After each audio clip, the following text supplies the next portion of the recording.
Hi friends, கோடை வெயிலுக்கு ஏற்ற கம்பங்கூழ் எப்படி செய்யறதுன்னு பார்க்கலாம். அதுக்கு 1 கப்பு கம்பு ஊற வச்சு அதே கப்பில் 2 கப் ராகி மாவு எடுத்து வச்சு 2 கப்பு ராகி மாவை தேவையான அளவுக்கு தண்ணி ஊற்றி கரைச்சிக்கோங்க. 1 மணி நேரம் ஊற வச்ச கம்பை மிக்ஸி ஜாரில் போட்டு குறைன்னு அரைச்சி எடுத்துக்கணும். குறைன்னு அரைச்ச கம்பை கரைச்சி வச்சிருக்கிற ராகி மாவோடு சேர்த்து கலந்துக்கோங்க. கட்டி இல்லாமல் நல்லா கரைச்சி அப்படியே மூடி எடுத்து வச்சுருங்க. ஓவர் நைட் புளிக்கட்டும். விட்டுக்கோங்க.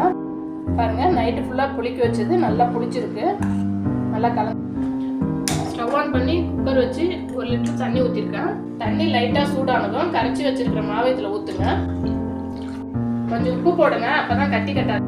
10 நிமிஷம் வேகணும். கைவிடாமல் நல்லா கிண்டிகிட்டே இருங்க. நல்லா வேகிற வரைக்கும் கிண்டிகிட்டே இருங்க.